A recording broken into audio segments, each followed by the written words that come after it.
If you are just joining us or visiting this morning, we're normally teaching through the book of Luke until Jesus returns. And right now we're taking a 3-week break to talk about the idea of finding rest and a rhythm of Sabbath in our life. And so first of all, it's kind of like Alcoholics Anonymous. I'm one too, right? So I do not have this down. I have periods in my life that are really successful with finding a really good rhythm and rest and all that. So there are times that I don't. And so I am still fighting with Jesus in how to continue to do this. So I want to invite you to struggle with me, to find God's rhythm for your life, to live the life that God would have for you, that unburdens you, if you can get there and stay there for any point. And so this week we had a project that I invited you guys to join me one day this weekend, and it might be today for you, but to join me one day this weekend in shutting down your technology, actually turning off your phone and your computer and everything, and taking a day of rest. Do something that's fun, that's rejuvenating. Do it with Jesus. Bring spiritual interplay into it, and take a day of Sabbath. Just, let the weeds in the yard go, and just take a day where you're not getting stuff done. I'm not going to ask for a show of hands, but how many of you did it in your heart? How many of you took that opportunity? I did on Friday. And it was not really successful. I just didn't feel like I could settle down. There was so much momentum and things going on in our life. I just felt like I really didn't have the ability to completely slow down. But I took that day and I turned off my phone, and guess what? The world did not end. The world did not end. And if you didn't get a chance to do that yet, or you didn't calendar it and take the opportunity, I'll challenge you today. When you get out of here, Just go, you know what? We're not going to get anything done. Going to go home, do some spiritual thing, do some fun thing that recharges your batteries. What are the things you love to do? You go, I wish I had more time. I'd sure go down to the beach once in a while. Go down to the beach. Oh, I really wish I could go bowling. Time to bowling, Man, go bowl. Just take everything as a rest, an act of faith. So I don't know how you did. Mine wasn't helpful. There's so much going on. I just felt like I couldn't really settle in, but I still did it, and I found that the after effects yesterday and into this morning, I found that it had repercussions that were really pleasant and good, even though I never felt like I could just really settle in on Friday and go, ah. You know what I mean? That feeling of, ah. There's a lot of different ways to get that feeling, right? Some of them aren't so helpful to you. Some of them are pretty helpful. One of them is when you get to go on like a real vacation. You ever get that where you get to lay down in a lounge chair outside and the sun's on you and you're like, oh, maybe you even make that noise, right? You jump into a pool or you wade into the ocean and you just go, ah, man, I know as I read the Bible that God desires for our life to have that as a regular part of it. And we don't have to necessarily go to the Caribbean to do that. There's this idea of God's rhythm in our life. Now, many of you know that I've had the opportunity to go to this island off the coast of Belize to teach at this Bible school called Destination Paradise. It's a youth with a mission ministry, and they literally are on an idyllic Caribbean island. You walk out of your little hut, nobody wears shoes, into the sand, and right in front of you is that kind of turquoise water that's totally clear that you can't even believe is real, right? Just so amazing. Here's some pictures. These are actually all shot at that exact place, and it is really like that under the water. It's really like that in the water. It's really like that, right? Somebody needs to clean the beach sand up, huh, Jesse? Somebody didn't get all the leaves picked up. But literally, you walk out your door, that's what it looks like. It's this amazing place. And I have the opportunity to get to go there and teach. And usually what I do is I arrive a few days early so I can unwind a little bit because I teach 20 hours over about 5 days.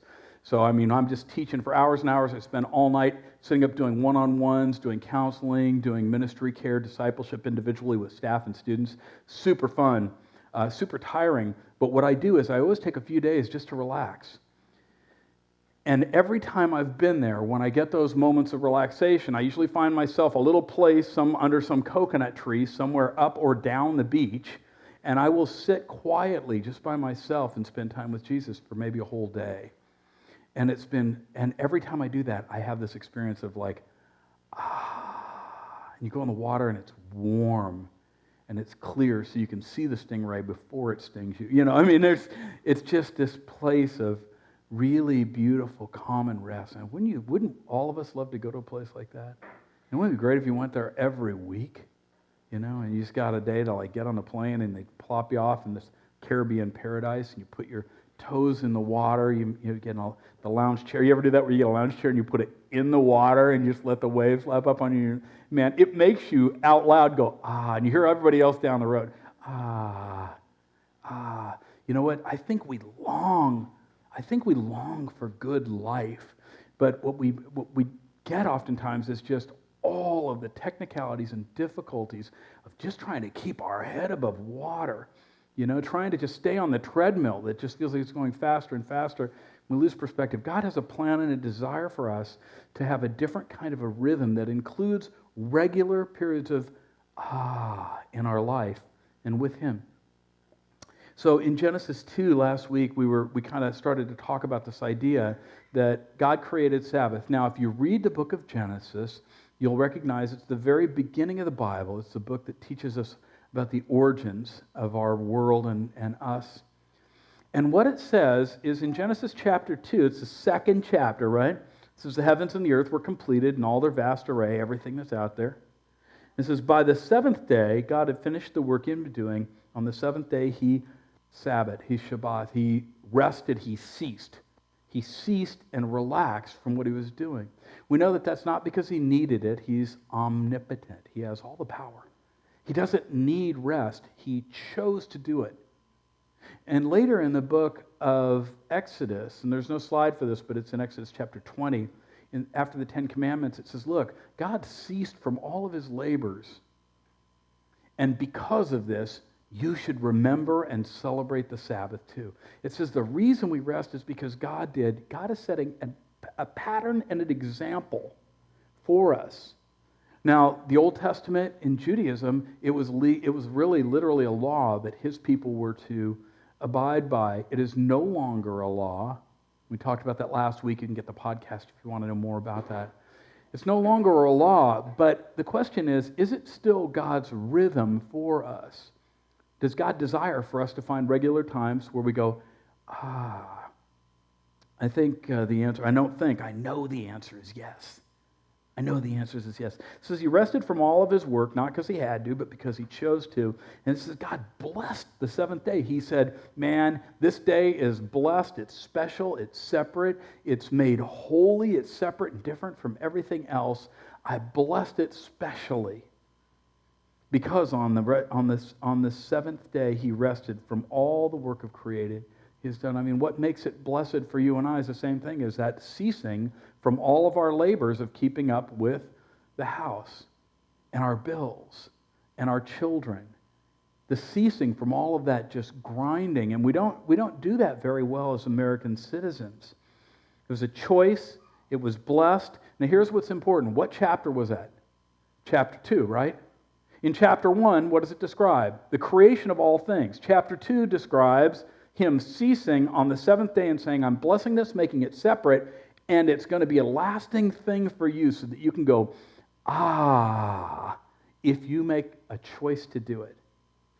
Now here's the thing that's important to know is chapter 1, chapter 2, the next one is chapter 3. In chapter 3 comes the fall of human beings, where our first fathers and our first mother decided to separate from God and do their own thing. Did you recognize that when God established the Sabbath, it was before we fell down?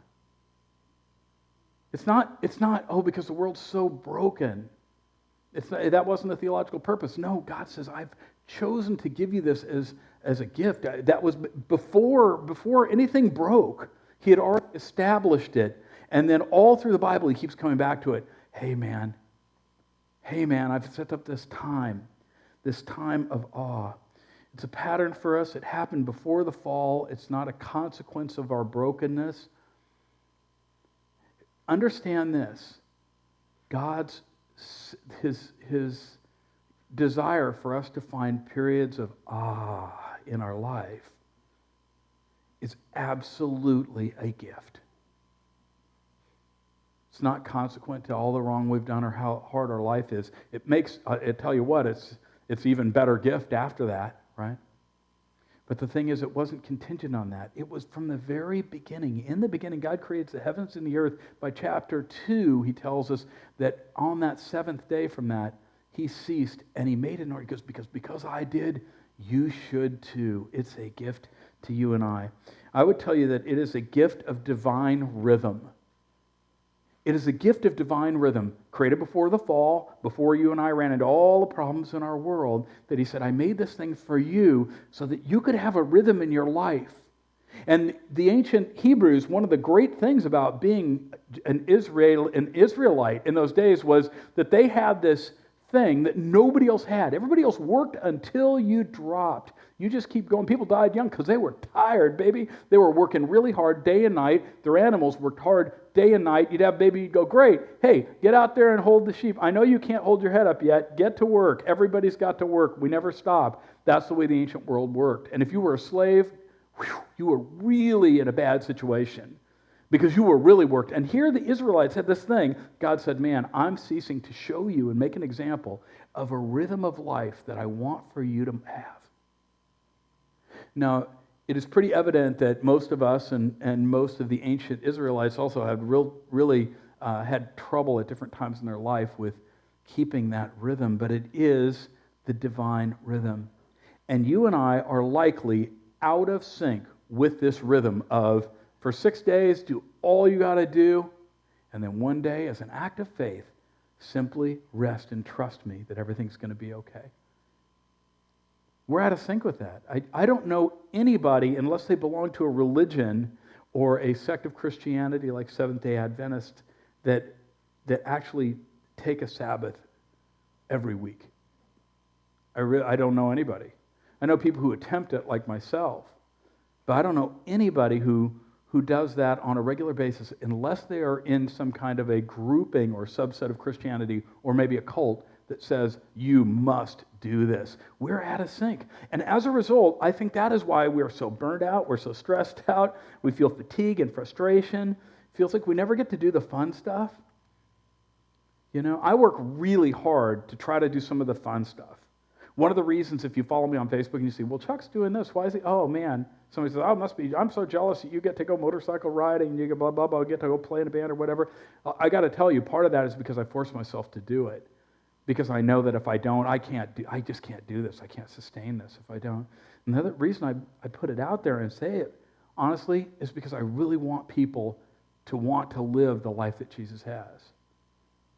And you may not like to motorcycle ride, like you might like to live long and everything like that, but you know, you probably have things that you go, man, I wish I had some more time to do that. And so I want to live as an example of that, and I don't do it perfectly, and I'm sorry for that.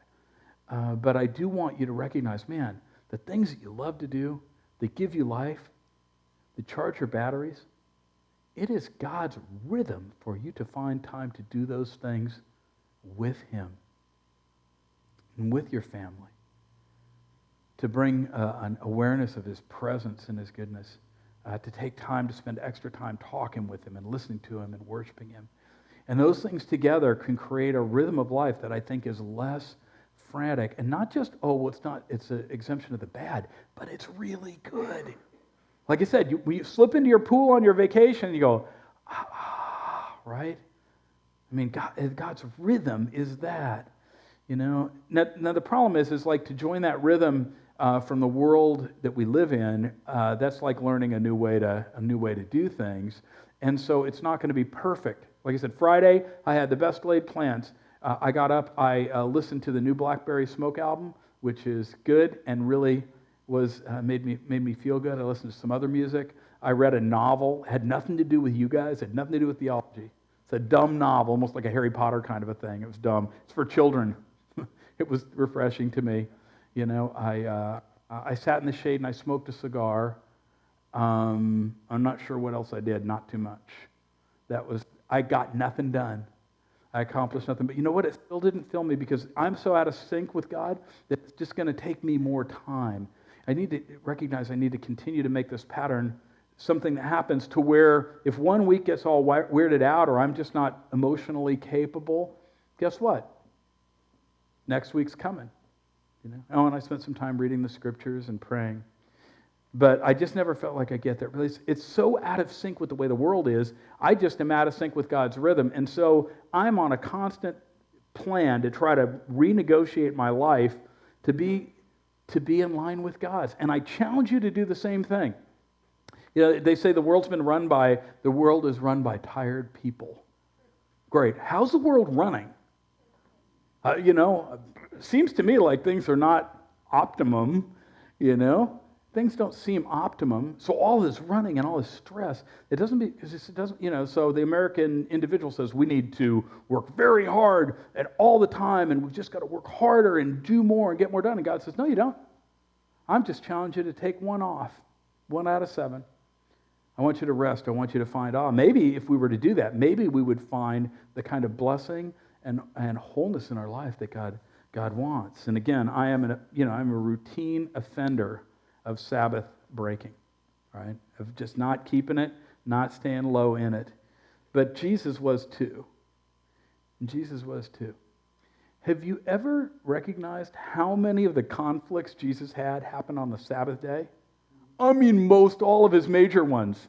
No joke. This morning I woke up and I reached over and I got my phone and I turned on my Bible program and I just typed in Sabbath New Testament search. And I just went and I was reviewing all the times that Jesus got into hot water with somebody on the Sabbath. And it was a lot of times.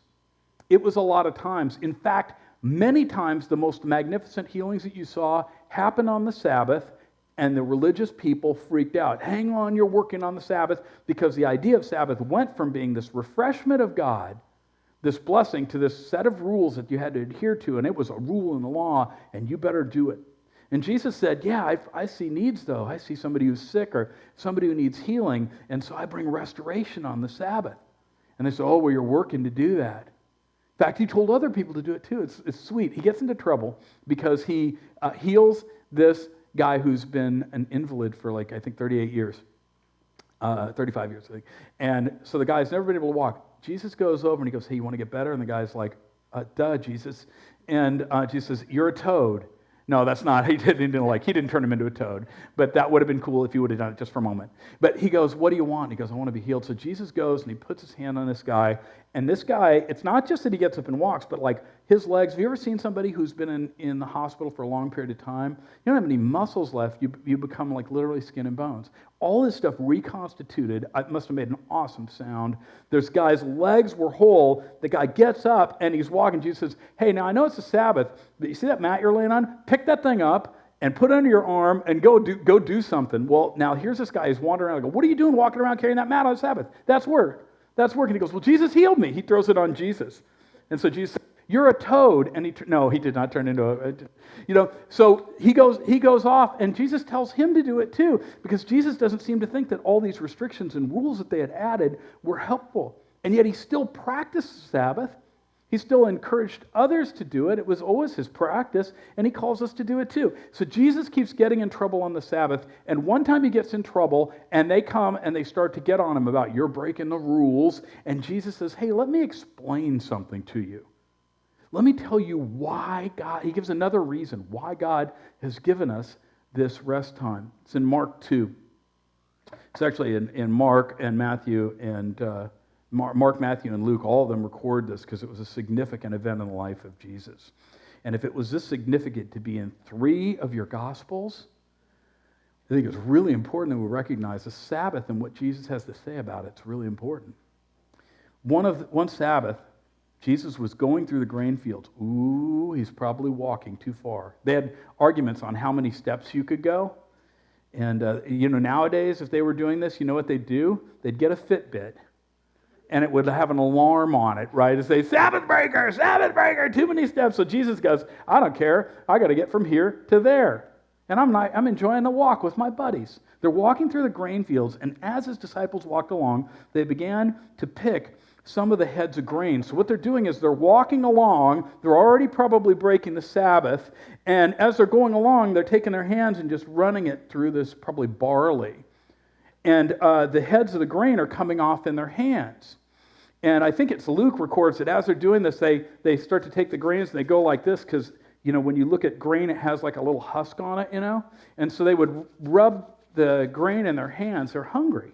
And they would go like this and they go, and they blow off all the chaff, all that little nasty stuff, like on that little weird thing on like Spanish peanuts, that little skin thing that you're like, oh, what's that? It's from the fall. The devil put it there. Well, they would blow that stuff off, and then what would remain, if you're visiting this morning and you think, is this guy on drugs? No, not any longer, but I think it's had an effect on the way I think. So they blow stuff off, and then they had some grain. So they're munching on grain, which probably couldn't have been too awfully tasty, but they're munching on this grain as they go. Now, one of the Pharisees, he's gotten to where he's going. One of the Pharisees, the religious guys who had all these rules about what you do and what you don't do, they thought the Sabbath was about this. This is an enforcement of religion. You are to sit still. You are to think nice thoughts. You're to keep your children quiet. You're to sit still. Don't do anything and think nice thoughts. They thought, because it's an enforcement of you having to worship God. They thought that it was about that. The Sabbath was made to make us worship God. Do you know God never makes us worship Him? That's why the world is the way it is because God says, look, man, I'm not going to grab your neck and go, look up here, say I love you, say I love you. He never does that. They got it all upside down. They got it all backwards. They think that the Sabbath is this thing. It's like a hammer.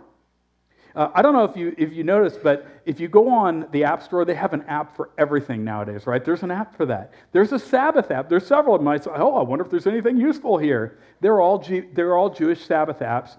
And one of them said, don't make the Sabbath a burden. Our app will help you make the Sabbath a joy. It's like, what a bummer that people have to explain that the Sabbath, that's what these guys, the Sabbath was a burden. It's where we grab your neck and we say, worship God. Worship Him. And Jesus said, well, let me bring it back to what it's about. He goes, look, the Pharisees said, look, why are your disciples doing what is unlawful? They're lawbreakers. He says, why are they doing this? Now, when they were going along taking the wheat, they considered that harvesting. You were harvesting if you picked wheat. You don't harvest on the Sabbath, that's work. When they rubbed it in their hands, they were winnowing. They were taking off the shell. That's a second work. You don't do that on the Sabbath, right?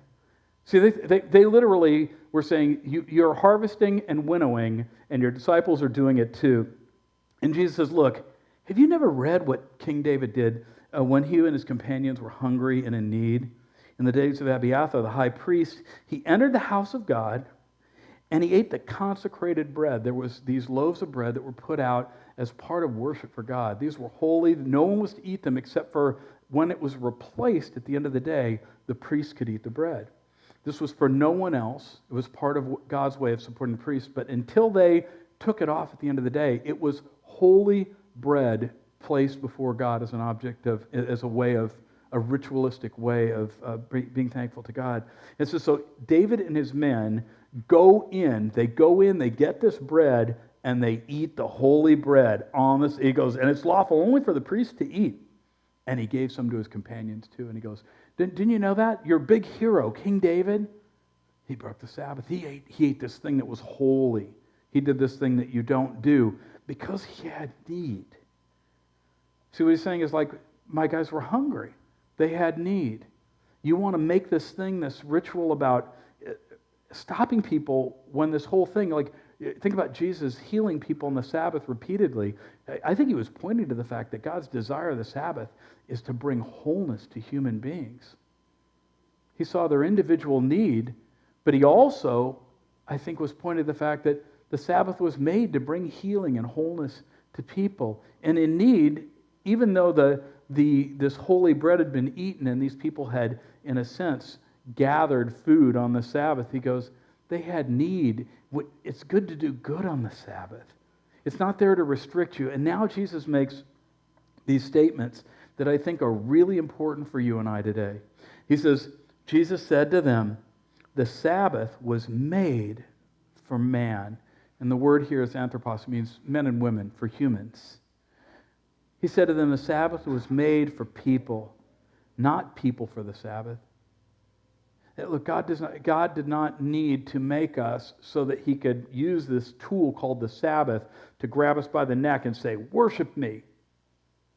Worship me. It was not made to make us worship God. It was made for us. And it's funny, if you think about every word in here, it's really important. It was made, it was designed.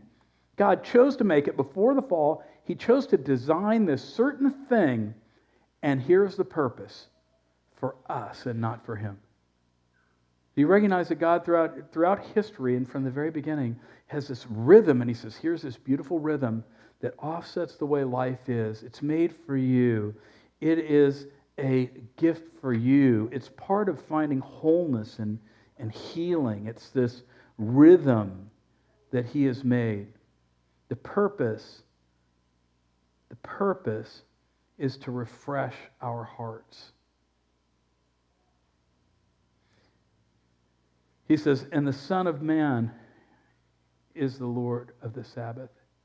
He said, look, it's not, he goes, here's, I'm going to really, really mess you up right now. I'm going to really mess you up, religious officials.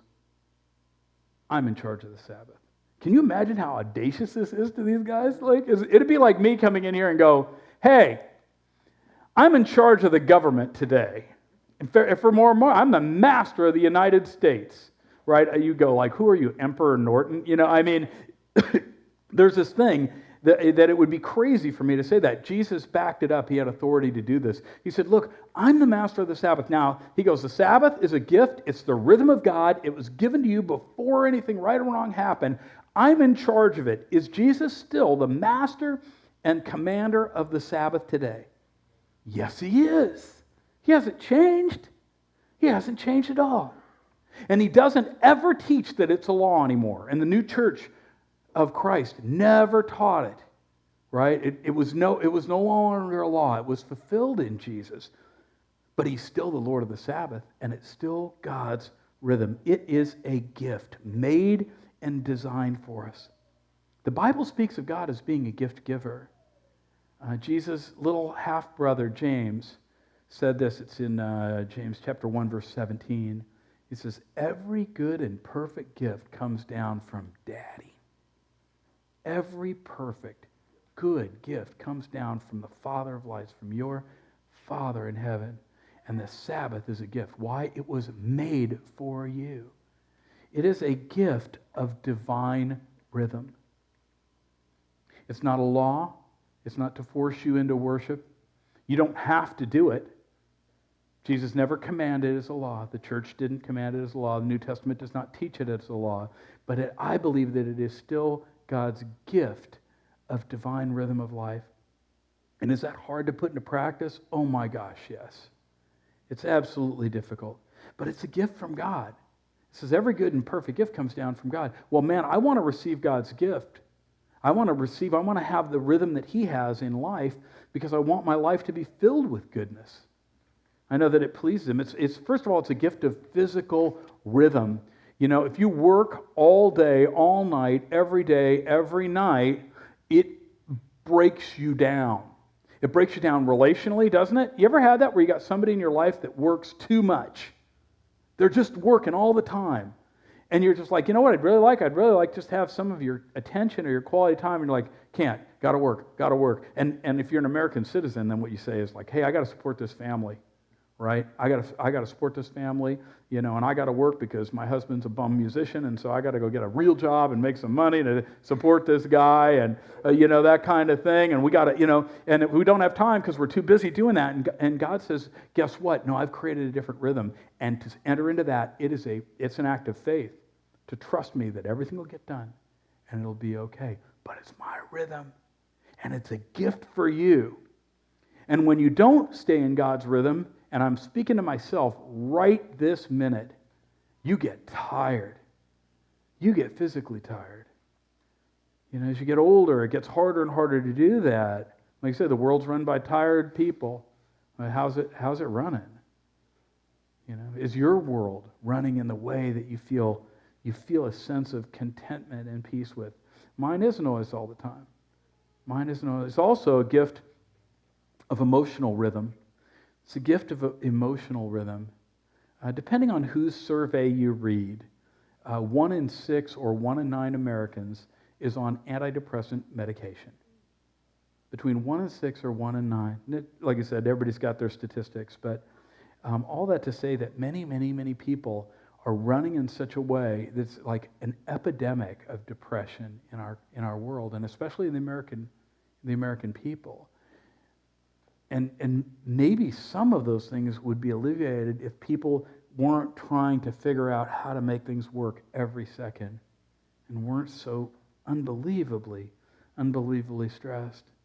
You know, it seems like many people I know, and I don't know if Christians are much different than non-Christians, are afraid. They're just frayed at the ends, and they're depressed. And for the last several years, last 5 years, I've really wrestled with depression, man. I got to keep it at bay. You know, it's always pushing in on me.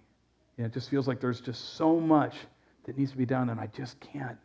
I can't do it all. You know, and there's so much pain and suffering that sometimes I can't get away from. And I just don't mean just in the world, but in our church and my family life. And you know, I mean, I don't know about you, but I just find that it's very easy to become emotionally overwrought and to be on the edge, and you find yourself getting frustrated or angry with people about something that's really nothing, and it's because you're living at this place with no emotional Sabbath. And if we take God's word seriously, he says, look, I've got a rhythm for you that allows you to come into a place of enough that you don't have to wait till once a year for 8 days to go to the Caribbean, and it lasts for about 8 minutes when you get home and you feel afraid. The quality of life that God calls us to and desires for us. I think his gift of rhythm, his gift of Sabbath, is how we find that's a gift of emotional rest for a sustainable life, and one that looks different from the rest of the world who don't have that same gift. And that has a missional impact when people look at your life and they go, wow, I like their life. It looks good. They seem to be doing well. This lastly, a gift of spiritual rhythm. When you ask most people, hey, how are your times with God this week? You know, your time alone with God. When you ask almost anybody, they'll say, oh, I've been really trying to do better. I've been going to church, or whatever, or I read my Bible, I try to do a little snippet real quick, but I'm so busy, it's so hard to do everything. And I understand that, and because I wrestle with those same things too. But here's the deal with Sabbath. It's a gift of saying it's not just going to church on Sunday, it's not just my devotional time, which may be patchy, or my Bible reading, but God calls me into a rhythm with him that when I take Sabbath, as opposed to just R&R, I come away a little bit more filled up spiritually. It's a gift of rhythm with Jesus. It's a gift of rhythm with the Father. It's a gift of rhythm with the Spirit. I really believe that the way to think about this, one of the ways to think about this, is as if it's a dance. Some people can dance. You ever meet somebody that's just like they just move so good, and you're like, whoa, man, that's awesome. And then you meet other people. They're like your semi-inebriated uncle at somebody's wedding, and they've got moves that you're like, whoa, you're like, oh, I can't unsee that.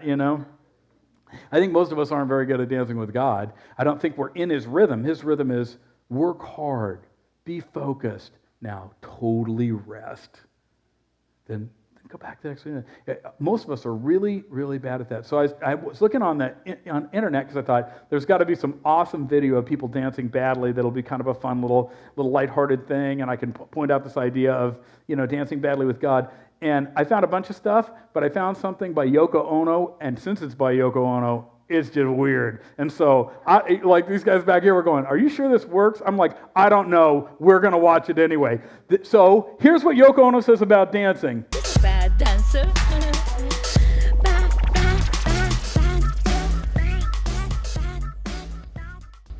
Some of us are bad dancers. Okay, now if this doesn't work, it's okay because I just had to see it one last time. I need a little tiny bit from Michael earlier, like here's where it cues in, and he goes, man, that was about enough of that. You only need a little tiny bit of that to see that. But you know what? But basically, she's saying I'm just a bad dancer, and I was like, you know what? In terms of the rhythm of God is 6 on and 1 off, and that one is really about rest. If that's the rhythm of God that we dance to, most of us are pretty bad dancers, right? And you may have taken some Sabbath time this week, and you might have gone, man, it just didn't work. I got really interrupted by XYZ. I couldn't get my mind off things. I couldn't turn my phone off and all that. Here's what I'd say is, like, when you try to learn to do a new dance, it takes a little while, right? It takes a little while. And for me, that journey has been for years. And honestly, I'm often very, very successful at it. But what I really want is I want it to be so regular that my emotional rested state is better, my physical rested state is better, and my spiritual rested state is better. I want it to be something that just happens all the time, and I'm working on that. So I'm not a perfect dancer in that, but it's there's a process. What I'm talking about isn't like, hey, let's try to do this week so you can get a little bit refreshed, so you can go back to your old rhythm of lifestyle. I'm talking about encouraging you to begin a process of trying to change yourself, and doing that you pass it on to your children too. It doesn't always go well. It doesn't always go as planned, but there's another week coming. There's another week coming, and that's what builds a pattern. So I'd ask you yourself, if you think about this, let's say in the last 6 months of your life, when you think about your rhythm, your dance with God physically, do you feel like it's been healthy and good? Do you feel strong? Do you feel refreshed physically? Or do you feel run down and tired? When you get time off, you mostly are just trying to just crash in front of the TV. In the last, say, 6 months, how has been your emotional dance with God and with other people? Have you felt kind of at peace? I feel like my emotions are pretty in check. I don't feel very volatile. I feel a little bit greater sense of happiness and fulfillment, contentment. Or do you feel, honestly, if I were going to be really honest, I feel kind of miserable, just tired. Life isn't very fun. How about your spiritual rhythm? In the last 6 months, if you felt like your rhythm with God, your dance with God has been really beautiful and you feel connected to Him, you feel like He's heard you and you've heard Him, you enjoy being with Him and praying, you enjoy being in His Word, or do you feel like you're out of joint? I mean, you really might be a bad dancer, and that's okay, because our very nature, we are bad dancers.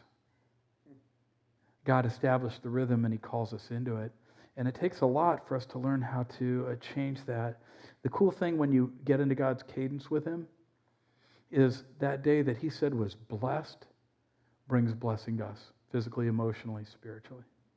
We find ourselves more refreshed, more renewed, emotionally and physically, more connected to God instead of wondering where He is. Things are so crazy in my life. Where are you? And He's like, I'm over here. Once you get in the hammock, it's a hammock for two, which is a dangerous proposition. You ever got out of one of those? Super fun, because you can make the other people go really high in the air. But it's a hammock for two, and He goes, look, I created this thing, man. Come to my island. Come lay in the hammock with me. I can't. I got so much going on. You don't understand. And God goes, really? You're a toad. No, He doesn't. Right? He goes, I totally understand. I'm challenging you and calling you to find peace. It's with me. It's in my hammock. It's a central theme of the Scriptures, is faith and trusting God. And we also think that has to do with like where we're going to spend eternity when the clock shuts down in here. But it's really about here too, because God cares about the quality of my life. Some of you know I'm taking sabbatical. I'm taking 12 weeks. Andrew and I are going to take 12 weeks to start the ministry and take 12 weeks to do several things. One of them is to simply rest. One of them is to simply rest and recover. Another one of them is to reconnect with God and like go, God, what are you calling us to do? How are you calling us to lead this church? Because for 10 years, 10 years ago, we spent enormous amount of time focused on laying this whole thing out. And we have not taken time in the last 10 years to back up and go, hey, God, okay, so since I'm not writing a sermon this week, so I'm not doing some kind of a memorial service or a wedding, since I'm not dealing with board issues and we're not working on policy things and I'm not off doing, meetings with ministry heads, what is it that you're calling me to? How do I lead this church? What are our next steps? How do we reach this community better? How do we care for the poor better? How do we disciple and grow people better? Man, I'm totally looking forward to that now. But I got to tell you, man, it was really tough. Because for a long time, all I could think of was, I just got to work harder. I just got to keep going. And I just got to keep going and got to keep going. And it's just ignoring God's call to, hey, man, I'm calling you to a bigger time of rest, a bigger time of refocusing with me. And it took me 5 years to get to the point where I really, really believed that was right and good and would be helpful for you, the church, and for me. And now, guess what? I'm really excited about it. I'm like, God, I'm just expecting you. I'm already hearing from you. I'm already gaining the benefit of that from you just by preparing to do it. And God really does. He wants us. He cares about the quality of your life. And I'm going to be really honest with you. The pastors I know, we're the worst. We're the worst workaholics, man. And it's because I'm doing this for God. Like, he doesn't need us, right? He doesn't need us to accomplish his purpose. He calls it into us, and then we begin to think, it's my church, it's my business, it's my work, it's my responsibility. I've got to be there. I've got to be everything to everybody all the time. I've got to do it really, really, really good because it's for God, it's for Jesus. I got to do all this stuff. You know what? And people blow right past their families. They mess up their own lives. They get into destructive patterns in their own life. And I'm thanking God that's not true in my life. But the thing is I got to believe that God also is calling me to live that way also. Because God cares. A friend of mine, I was talking to him about sabbatical. He's been on 2. He's been challenged me to go on one. He said, look, every time I talk to you, all you talk about is how it's going to benefit the church. Because I think you're trying to convince me that it's okay because he goes, what about you? He says, do you think God cares about you? And I'm like, well, yeah, because I'm his servant. And he's like, no. Do you think God doesn't care about you preach us stuff that God doesn't need us and blah, blah, blah, blah, blah, blah, blah. And he goes, do you really believe that? Oh, yeah, I do. And he goes, God wants you to be blessed too, Chuck. You're not just a tool to be used by him. He wants to use you, but he doesn't call you to slavery. He calls you to sonship. He cares about you. And I was like, yes. So when I speak to this gentleman, I'm always trying to talk about what God's doing in my life and what I believe God's going to do in my life because he is really right. He's really right. I mean, look, we are caught on this wheel of momentum to accomplish and to do as if everything depends upon us. And God says, I've given you this gift because things really depend on me. And you can trust me and rest in it. So for you and I think what we need to do is try to figure out, God, how do I begin to readjust, realign my life, like the old Arthur Murray dance studio in a box that you could get. Only Steve and I remember this. But it had little steps that you put on the ground so you could learn to be a better dancer, right? Man, that's what I want to challenge you to do. Now, the one objection before I close this idea off and give you a challenge for the week is if you have young children, you go, oh yeah, but you don't know because I got young children. Well, guess what? I do know because I had some and have some again now. I joke about, well, we can go upstairs and all that. Well, they're having an impact on our lives, and they will. If you have young children, you have a different set of things to deal with. But I would just encourage you that one of the best things you can think is, what if our children grew up and what they recognized was they saw us work really hard, be very focused, but then they saw us rest and play well. They saw their mom and their dad not at the ragged edge all the time. They saw their mom and dad doing things and laughing. Man, I realized I laughed so much less than I did 10 years ago and way less than I did 20 years ago. I used to be a fun guy. I'm not very fun. I grew up and became intense, and I'm an adult. I was like, man, Jesus wants to invite us into something that we could pass on differently to the children that are in our lives that we can watch. And if we have young children, that can be the very excuse that we don't do this. Now, it may be like when I say sleep in, that you think, I can't do Sabbath because I can't sleep in. Just don't sleep in. Just don't sleep in.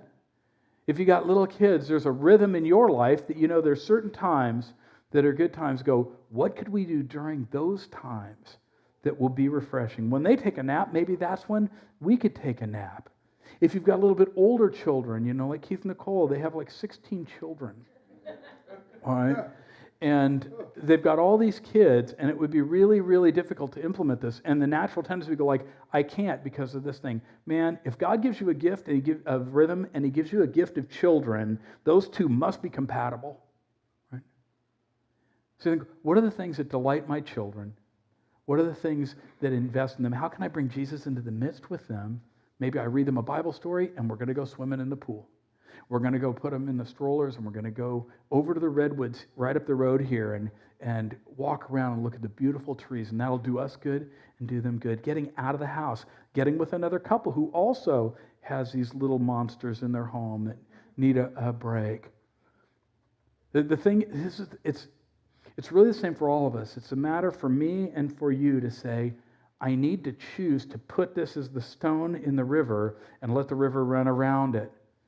So I got to figure out how I do that with kids. When I do it, may not be able to be the whole day, might be part of the day. It may mean that I need to make some changes to our schedule or their sleeping schedule or whatever, but there's a way to do it to say, but this is going to be a rock in the river, and we're going to begin this process of letting the water of all the things go around it. And if you do that, you'll be blessed because it's a blessing. So here's this week's challenge. Last weekend I said, I challenge you to first pick a day, put it on the calendar, or it won't happen. Second of all, to choose to not GSD. Don't get stuff done. It's a ceasing of your labor. I told you that it was a choice. God did it by choice, not because he had to. And he did it, we find this week, as a pattern for us, the gift of divine rhythm.